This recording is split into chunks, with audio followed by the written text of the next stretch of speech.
And our speaker is going to share his experience, strength, and hope with us for approximately 45 minutes. We ask out of respect for our speaker to please remain seated until he is finished. It is my great pleasure this evening to introduce our speaker, John.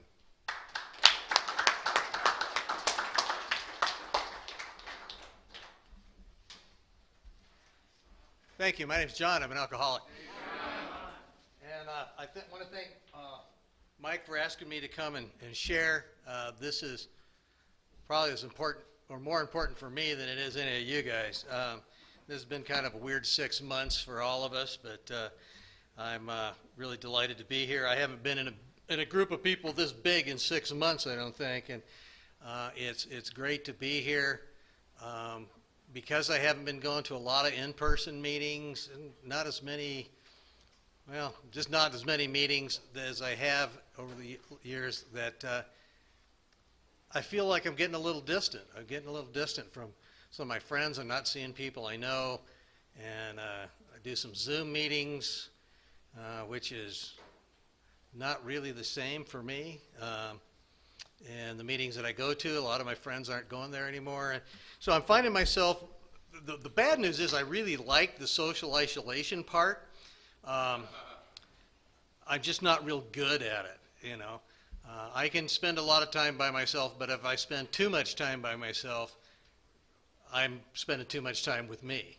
And I haven't spoken at a meeting in a long time, been a speaker to meetings, so I'm really excited to hear what I'm going to say because I have no idea what's going to come out of my mouth tonight.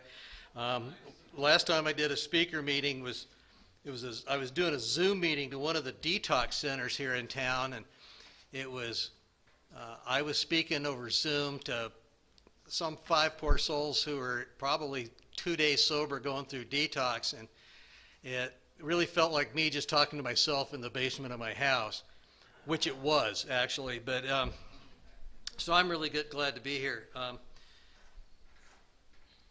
You know, I've been a member of the AA in Prescott for a long time. I got sober in this town.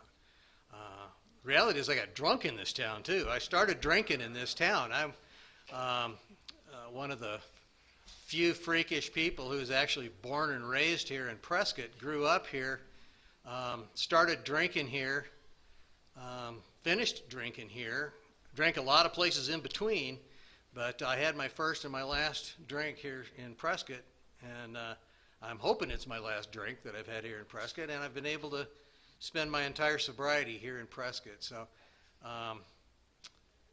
you know, I'm just really delighted to, you know, be part of this deal. You know, they say to tell everybody that I have a sponsor, I have a home group, and a sobriety date. My home group is the Prescott group. It has been my Prescott group most of my entire sobriety. I have a sponsor, Larry, has been my sponsor for about 10 years now. And I have a sobriety date, and I haven't had a drink since the last time I got drunk here in Prescott on August 3rd, 1985. So with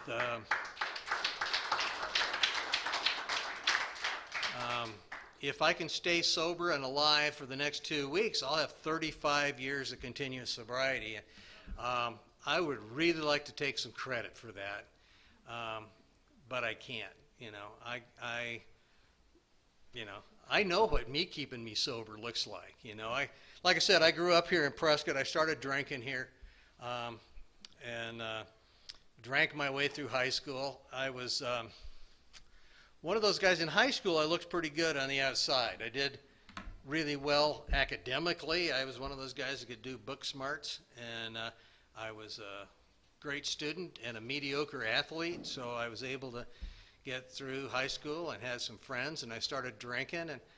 And I know now, looking back, I have no doubt in my mind that I was an alcoholic when I was 13 years old. Because when I started drinking, from the very first time, there was, I had no control over how much I was going to drink. I didn't know that then. I just thought I was just having a good time, and I would somehow learn to figure out how to drink and not get myself in trouble, drink and not throw up on myself or fall down in inappropriate places. But I know now that once I started drinking, from when I was 13 years old, once I started drinking, I had no I had no power over or how much I was going to drink and when I was going to stop. But I was able to, didn't drink. I was going to say didn't drink that much in high school, but that's horse shit. I was a weekend drunk in high school is what I was. And I was able to pass as a reasonably good student during the week, and then I was a blackout drunk on the weekends. And that worked well enough that I got to go to college and found out that college, Thursday is almost the weekend. So if you start drinking on Thursday night, you can drink Thursday, Friday, Saturday, and Sunday, and still that's really just weekend drinking. And I found out that I wasn't keeping it just to weekends. I was, drinking just kind of continued to get worse and worse. And, I got through it okay somehow. And the funny thing is I found some guys that I used to drink with in college. And we used to call ourselves Alcoholics Unanimous. And we thought that was hysterically funny. And we would drink, and actually we just drank and make fun of people. That's pretty much what it all boiled down to. Make fun of each other, make fun of other people, because they weren't as cool as us because we were drinking and they weren't, so whatever. And so I ended up hanging around with these guys, and we drank our way through college. And just before I forget, there's about 8 of us that did in this group of guys that we're drinking with. And about half of them were not alcoholic, I think. Because when they got done with college, they went, that was fun, but now I'm going to be a real person and get a job and a wife and have 2 beers on Saturday when I mow the lawn and go on and have a real life. And the rest of us just kept drinking, and I'm about the only one in that group that's still alive today. My best friend in college died when he was 50. My other friends died way younger than they should have died. And I don't think anybody to bet on me living to be 35. I certainly wouldn't have. But anyway, I was one of those overeducated, smart-ass alcoholics who just thought he was better than everybody else and really got nothing out of college but a degree. And so the only option I had was go to law school, because where else the hell would you go with those kind of credentials? So I ended up going to law school and floundered around there badly for a number of years, and eventually ended up back here in Prescott. And I moved back up here in Prescott in 1982. And I was going to be a big shot in my mind. I had this plan of being a big shot. I was going to party hard and work hard and kick ass and take names. I got the partying part down. I got the drinking part down. Everything else, not so much. And I was up here about 6 months, and I called a friend of mine, and I said, I'm just having a hard time controlling my drinking. Because the only person I knew, he had gone to St. Luke's in Phoenix because he developed a bit of a prescription problem. And so he's the only one I knew was in recovery. So I called my friend in Phoenix, and I said, I'm having a little trouble with my drinking. And I said, okay. So he came up, and he gave me a big book, and he showed me where the Alano Club was in those days down at Granite Street, where Wild Iris is now. And so he took me there. He showed me where it was. He said, go to a meeting there tonight. I said, okay. So I applaud anybody when they walk into their first meeting, because I remember when Dennis said, go to this meeting.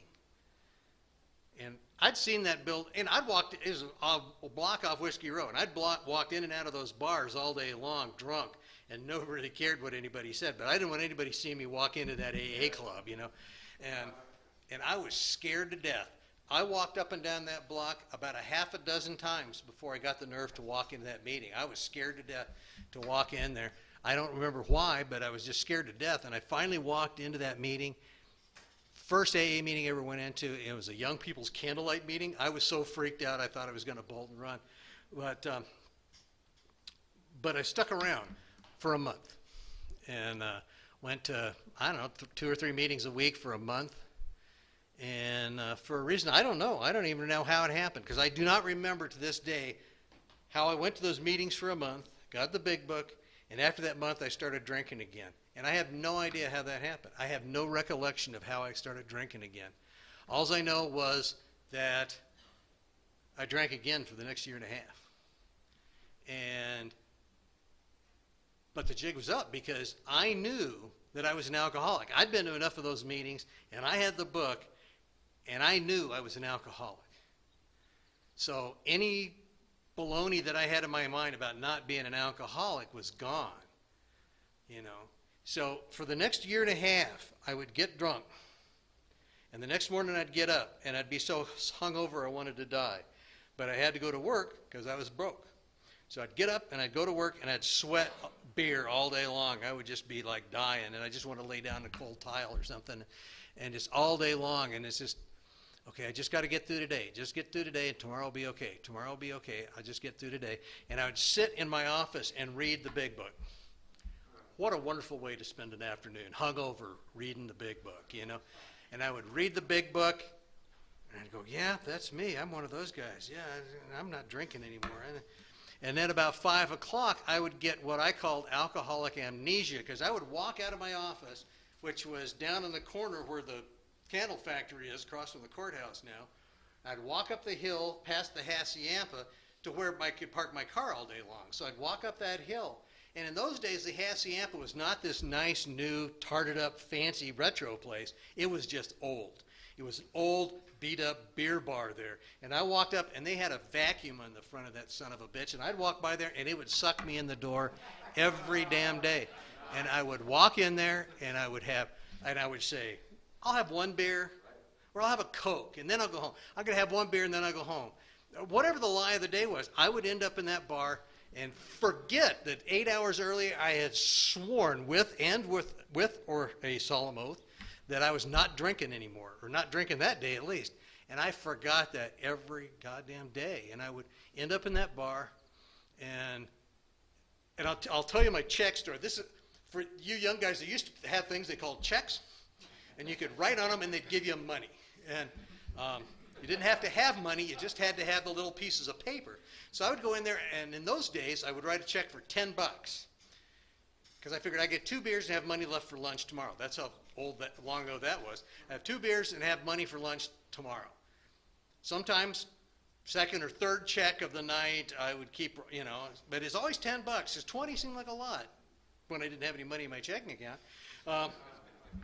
So I'd be writing those checks for, you know, and then at the end of the month, in those days, they would send you your old checks back. And I'd get this big stack of these damn checks to the Hacienda bar, and I would want to just like stab myself. It's like, because then I'd look at them and go, they took that check? I signed it on the wrong line. You know, it's like, they didn't care. They're getting the money back anyway. But it was just that day after day after day of today I'm not going to be a drunk, and I couldn't make it past dark. And it just happened day after day. And I would wake up in the morning, and it's like, you stupid son of a bitch, you know, you're just, you know, and I knew, you know, it wasn't like I could fool myself anymore. And I had some plan that I was going to, today I'm going to quit drinking. And this is how I'm going to do it. And I'm going to do this. And none of it worked. And about that time, and then I went on a really bad tear, and I was in a relationship with a woman, and she was working for me, and I was having a relationship with her. And she said, not the first person who has said this to me, by the way, she said, I love you, but you drink too much. I quit. And by the way, you owe me a lot of money because you haven't paid me in about 3 months. That sucks. And she said, and I'm going back to my husband. Man, that's just cruel, you know. And so I was going to prove to her I wasn't an alcoholic. So I quit drinking for almost 4 months. And it was the worst experience of my life. Because not drinking was worse than the drinking. I was restless, irritable, discontented. I was like a balled up fist all day long. People said, I liked you better when you were drinking. You know, because I was angry. And because I was an alcoholic with no program. And I pulled that off for about 3 months of misery, and I started drinking again.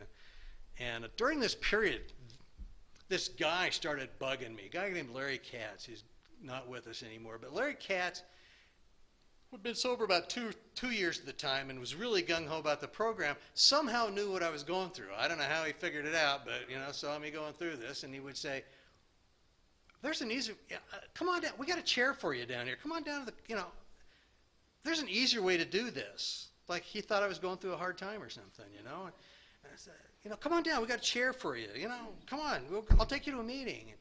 And I gave the alcoholic response. I'm just fine, God damn it.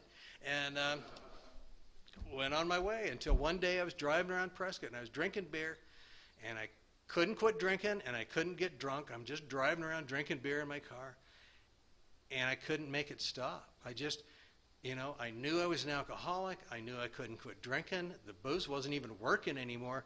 And it's just like, I was so screwed. I was just so screwed that I called Larry and said, left a message on his answering machine. I need help. I'm not as smart as I think I am. And he came and scooped me up the next day, took me to a meeting, and I got involved in the program. And I got to be got involved in the Prescott group. I went to probably 300 meetings that year, or more, probably more than that, because we started at 5:30 meeting. And when I got off work, instead of going to the bar, I went to this meeting at 5:30 and go to the meeting. After the meeting, we'd go get some dinner, go to the 8 o'clock meeting, go get a hamburger after, I don't know. But anyway, I'd end up a lot of times going to 2 meetings a night. And, so I probably went to 300 or 400 meetings that first year. And they made me a secretary of the Prescott group. I was sounded a lot more prestigious in the sales pitch when I got the job. But it involved showing up an hour early and making 100 cups of coffee and setting up a bunch of chairs. And but that's the best thing that ever happened to me. And I got sober for a year, and they gave me a chip and a card and a cake, and I told everybody what a hell of a great job I was doing, and yay me, I'm sober. And 2 weeks later, I got drunk. And I was at a place, probably didn't have any business being, with some guys. They were drinking. It was about 10 o'clock in the morning. They said, you want a beer? I said, nah, okay. That was it. That was it. And it was like the Fred the accountant. Oh, I forgot. I forgot that I didn't drink. And no, I didn't. I knew it was a bad idea, and I did it anyway. And I took that drink, and I kind of eased back into drinking because it took me 4 hours to get into a blackout. Like I said, it was about 10 o'clock in the morning. By 2 o'clock, I was in a blackout. 6 hours after that, somebody drove my truck home and dumped me in my front yard. And I was right back where I was when I was 13-year-old, drunk, crawling up the driveway into my house. And next morning I got up, and I think if this had not happened, you'd have a different speaker here tonight, because I got up the next morning, and I was so filled with shame and remorse and guilt that I'm not sure I would have come back, because my pride will kill me. My pride and my ego will kill me any day now. And but this guy came by my house. A guy I wasn't particularly close friends with. This guy came by my house, and it was pretty obvious I'd been drinking. And I got drunk on a Saturday. This guy came by on a Sunday morning. And that guy stayed with me all day long. Let's hang out with you all day. And he hung around with me all day long till about 7 o'clock on Sunday and took me to a meeting. And if he hadn't done that, I'm not sure I would have had the brass to come in and raise my hand as a newcomer. Because I was so full of myself. I got a chip. You get drunk with a 1-year chip in your pocket. It is a humbling experience. And I don't like humbling experiences. And so I went to the meeting that night, and I raised my hand as a newcomer, and I did the same, went through the whole series of chips again. They made me secretary of the Prescott group again when I was 6 months sober. I haven't had to repeat that experiment, because I look back, and there was some stuff I didn't do that first year. I was a stealth sponsee. I had sponsors. I'd ask somebody to be my sponsor. That I'd never talk to them again. Because I was afraid they'd ask me to do something, and I really tiptoed around a lot, especially amends, and didn't do a lot of that stuff. I really didn't do everything this program asks, And I knew that after I got drunk. And after that, I got a sponsor, and he took me through the steps. And eventually, you know, I've had a series of sponsors over the years. For the first 10 years, I got a few sponsors. But again, that was, like I said, in 2 weeks, if I can stay sober and not die in the next 2 weeks of some mysterious ailment, you know, I'll have 35 years of continuous sobriety. And some people come up and say, you know, whenever I say that, they go, "You've been sober longer than I've been alive." And I say, I've been sober longer than I was alive when I got sober, you know. I was 31 years old when I got sober the last time, and so I've been sober way longer than, more than half my life. I've been sober in AA. I wasn't always this old dude, you know. You know, like I said, I was 31 years sober when I had 31 years old when I had my last drink. And, you know, and over the years, and a lot of interesting tales over the last 35 years of sobriety, but one of the most important things in my sobriety was I was about 7 years sober, and this is not an uncommon story. I was about 7 or 8 years sober, and I started finding myself drifting away from the program. I got involved with work, I got involved with my family, I got involved with, I don't know, something on TV. I don't know what it was. Some baloney excuse that I just kind of faded away from the program. The sponsor that I had remarried, and he quit going to AA, so I didn't have a sponsor anymore. Didn't have any service commitments, and I just kind of quit going. And one day I realized, I don't know, I think God hit me in the head with something, because I said, you know, I've only been to like 2 meetings in the last month, and I have no service commitments, and I'm not doing anything in the program, and I was terrified, to tell you the truth, because I realized my choices at that time were, one, keep me sober by myself for the rest of my life. I was about 40 years old. It's like, keep me sober for the next 30 years by myself. I know how that works. I've seen how that track record goes. I can't keep me sober till sun goes down. And so I'm thinking, that's not a good plan. So either I'm going to keep, because I knew I was an alcoholic. There was no question. I didn't have any idea that, well, maybe I'm not an alcoholic anymore. Maybe I was just having some emotional problems, and now that I've overcome those, I can drink again. I didn't have any of that delusion going on. I knew I was an alcoholic, and the only options were, one, drink, which was not a good option for me, I didn't think. Keep me sober by myself, or come back to you guys. And the only one, to me, that even I was sane enough to know that was the only one that made sense. So I came back and I asked the guy to be my sponsor, and I didn't want to call him again because my ego will kill me. And so I called Dave Smith and asked him to be my. It took me a long time to work up to that, because I would have had to say, I need a sponsor. Can you help me? I don't like that. I had to say, I don't have a sponsor and I'm not doing anything in the program. I don't like that. Because it's like, one, telling the truth and being honest and humble and all that shit that I just hate about the program.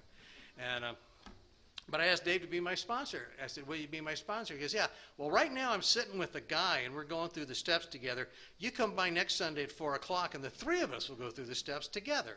And we're on step 3, so you got some catching up to do. Well, okay. So anyway, Dave was my sponsor for the next 13 years until he died.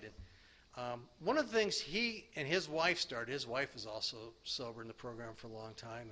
In fact, she's still living over in California now. But Dave had got real inspired by some guys called Joe Hawk and Mark Houston, who did these Big Book Comes Alive programs. And he got real excited about them. And at that time, Dave was sober 30 years. I mean, and he got really enthusiastic about this, and we started doing Big Book workshops. We would get together and get about 15 people together, and we would do the steps together. And it'd take us about 6 months to get 15 guys together and do the steps all as a group. And then when you got to 4th step, 5th step, you could share it with whoever you wanted to. But we worked our way through the steps together. And, you know, it was, so we did that. And then we started doing it again and started doing it again. And Dave and I and Mark and some other guys started doing these Big Book workshops in, you know, 15 years later, we're still doing these workshops when Dave passed away. And I said, I don't want to do them anymore. I'm tired. I want a break. So then I asked Larry to be my sponsor. And Larry said, I always liked it when you and Dave did those Big Book workshops. I'd like to do one.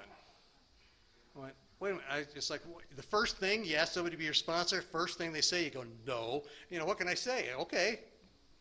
Every Monday, we got 5 guys coming over to my house. We've been doing that for 10 years. You know, we got 5 guys. Right now, we're about 5 or 10 of us sitting around my backyard now. We do it on the porch, and we're reading books and talking. Right now, we're reading the 12 and 12 and some other stuff, and we've been doing that for 10 years now. And so I can't seem to get out of that, and I don't think there's a disconnect between that and the fact that I'm still standing here sober today. I think that's the kind of stuff that saves my life. Though I never like to do the things that save my life because, well, I'm lazy and selfish, that's why. So now you've just heard my whole 5th step. I'm lazy and selfish. You know, so anyway, I don't have any idea where I'm going. But anyway, you know, like I said, Dave was my sponsor. And this is the kind of guy Dave was. He loved these Big Book studies. And when he sent out an email of all things, I've got lung cancer. Thanks, you know. And so he said, I'm good with it. I just need some time to get some stuff cleared up, and you guys can carry on. And so I said, Dave, enough about you. Okay, you got cancer. You're good with it. But what about me? You know, and these other sick he sponsored all the sick bastards. You know, I can't. He must have been really sick because he had to sponsor a bunch of really sick people. I don't know how he missed Mike, but he sponsored all the other sick, crazy people in town. But anyway, I said, what about me? And he goes, you know what to do. Well, I guess so, because he taught me what to do. And so I've been doing that ever since. And, but anyway, we were doing those Big Book studies at his house while he was in his hospital bed up until 3 days before he died. He wanted us to come up to his house because he couldn't get out anymore. So he'd come to his house. He was in a hospital bed. We had those meetings at his house 3 days before he died. And if I think about things like that, it makes me really hard to wimp out about stuff. Because, again, I'm lazy and selfish, and I'd like an excuse not to do stuff. And, you know, I've been cursed with great sponsorship over the years. You know, Dave was dedicated to the steps, sponsored about 1,000 people. I can't, anywhere I speak, somewhere somebody comes up after the meeting and says, I knew Dave Smith. He's my great-great-grandsponsee. Or, you know, Nina, his wife, sponsored my wife. You know, it's like people all over the state know Dave Smith because he was so active in the program. And then after he died, Larry was my sponsor. Larry's my sponsor. And there's a guy who's dedicated to service. He dedicates his life to being a service in all various ways of being a service. And again, it's like, man, I don't want to have, it's like, Isaac's on the thing, so I'm going to tell my Isaac story. Sorry, Isaac. Not much. Isaac, I started sponsoring Isaac when he was in treatment, and we were working along and doing stuff, and he's sober about a year. And I don't know, he had some like complete brain meltdown or something, and he went, I guess he didn't want to talk to me about it, but he went to Larry and said, Larry, I may be doing too much service work. What do you think? So anyway, sorry, Isaac. I got to tell that story. But, you know, Isaac is one of those guys, he's dedicated to service too. So I'm screwed on both ends because I got a sponsee who's dedicated to service. I got a sponsor who's dedicated to service. I can't find a way to wimp out. So I just got to keep doing this deal.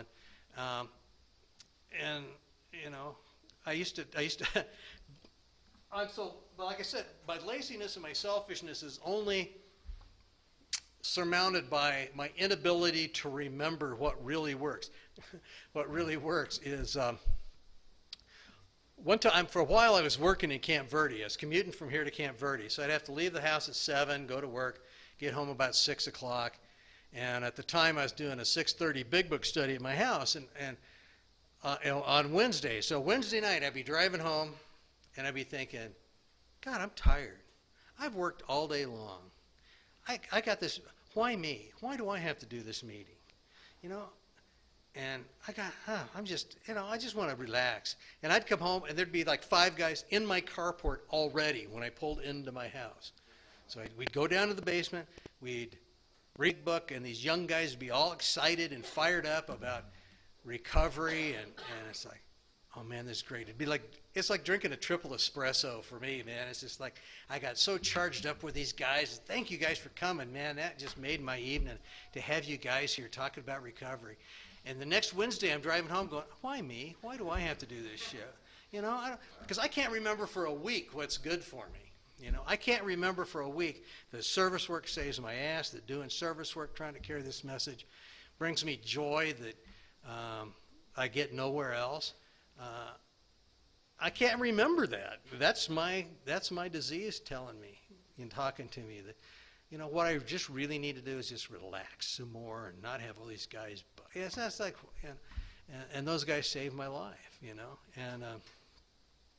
And during this isolation stuff, you know, it's kind of a really weird, you know, time to be going through, and you know, it's I'm not getting out and going to meetings and seeing people.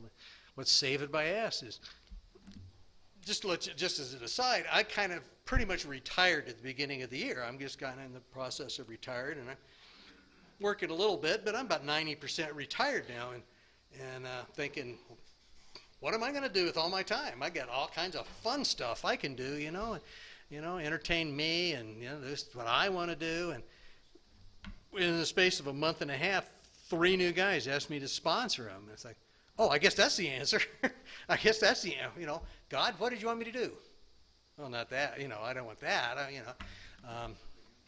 So, you know, it's, and those guys are saving my life again, you know, because I never know what's good for me in the first run, you know. And so I get to work with guys, and I'm still sponsoring a bunch of guys, and I love doing it. And those guys saved my life. Just like the book it's cleverly hidden in the book in, I think, 45 places in the book where it says, work with others or you'll die. It's really what it all boils down to. You know, from, you know, our very lives as ex-problem drinkers, constant thought of others and how we can meet their needs, to nothing will so much ensure immunity from alcohol as intensive work with another alcoholic. And it says that, I think, 45 times in the book. So it's pretty cleverly hidden that if I want to stay sober and happy, then I got to carry the message and be of service. And for a selfish, self-centered alcoholic like me, they got to tell me 45 times, you know, that unless I work with others, then, you know, that's what's going to keep me sober. You know, I always got some better idea that I thought would be easier and softer way, but none of them have really worked out. You know, I was sharing with some guys. I said, you know, we're going through a pretty weird time right now, and you know, with pandemics and do we wear a mask? Do we not wear a mask? Do we do this? Do we that? You know, and all this kind of meetings opening and shutting and all this stuff going on, and I thought, well, we're going through some tough times. And then I think back, and I'm reading about the big book now. The first 5 years of Alcoholics Anonymous was in the Great Depression. So they didn't start off at a winning streak at the time.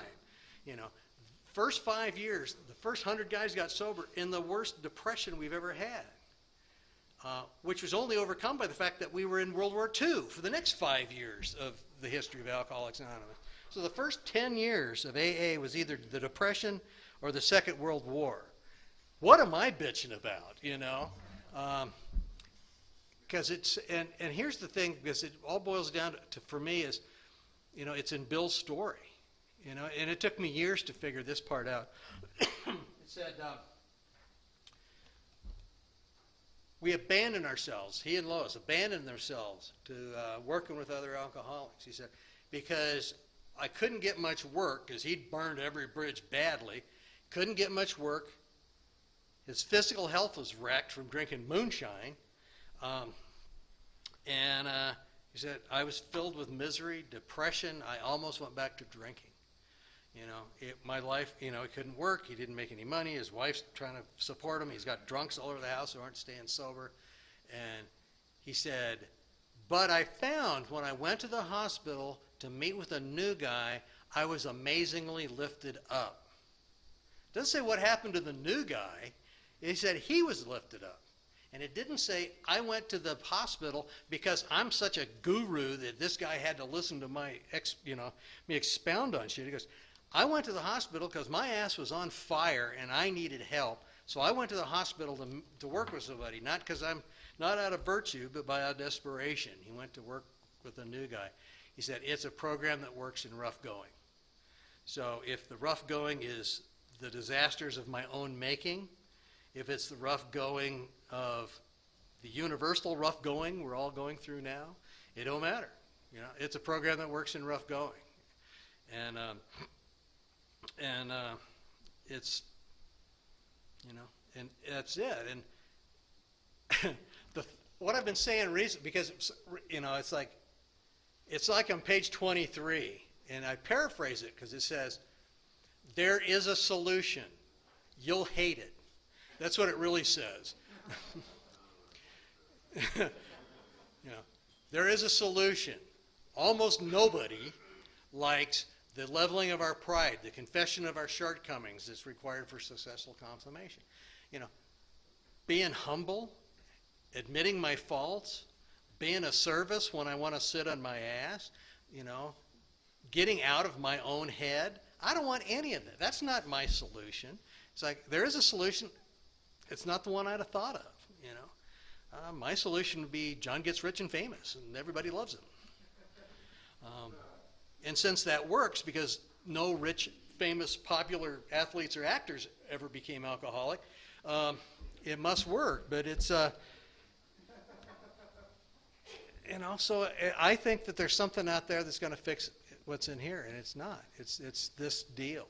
And, I've tried to think of a way to keep this program working on my terms, and there is no my terms, It's pretty clear, Greg is pretty, he always goes back to the print. What does the print say? Print says, work with others, work with others. Turn it over to God. Surrender to God. Give it, it's, that's the answer.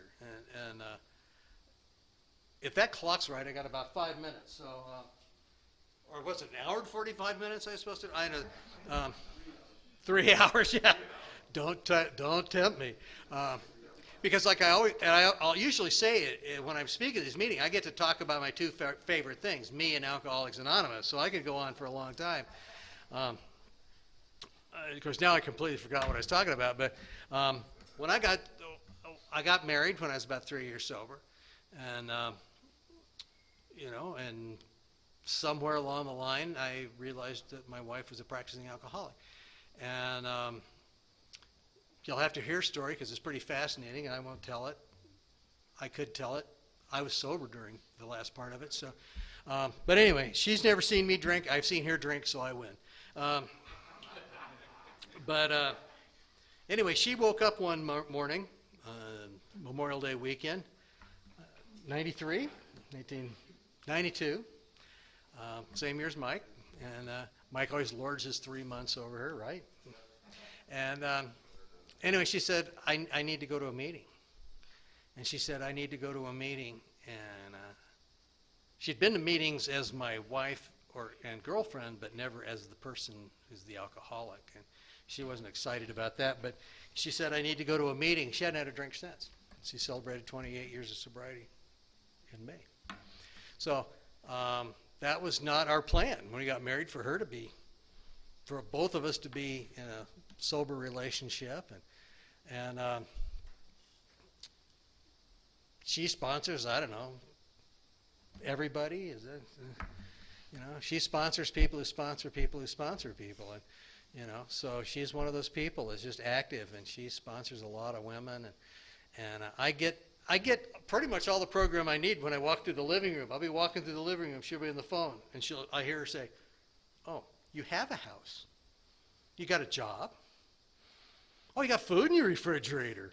And I know there's somebody whining on the other end of the phone, and I just go, oh, yeah, I got a house and a refrigerator. You know, it's like, okay, what am I complaining about, you know?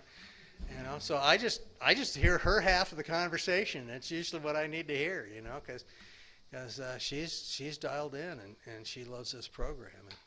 And we have a son who's sober, you know, and the great thing, the miracle of this is I'm the first person in my family to ever get sober.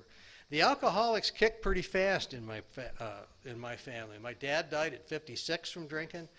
My mom's dad died at about 60 from drinking, and he'd already been kicked out of the family decades ago. So I've outlived my dad by 10 years already, you know. And like I said, when I was 30 years old, I don't think the smart money would have bet on me being 35, because I'd either wrapped my car around a tree or shot myself, because I couldn't have gone on much longer like that. And so, you know, I got 2 granddaughters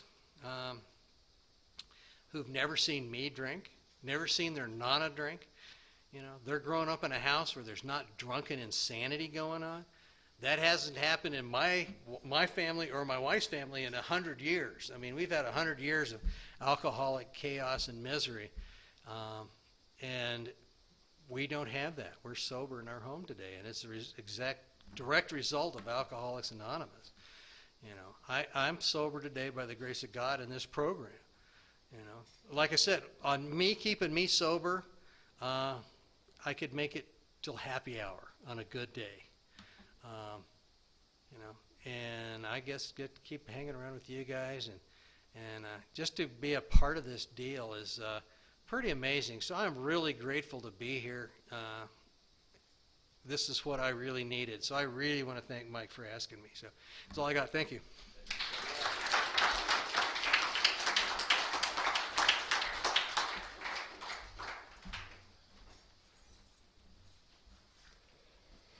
All right, let's thank John once again. Another round of applause.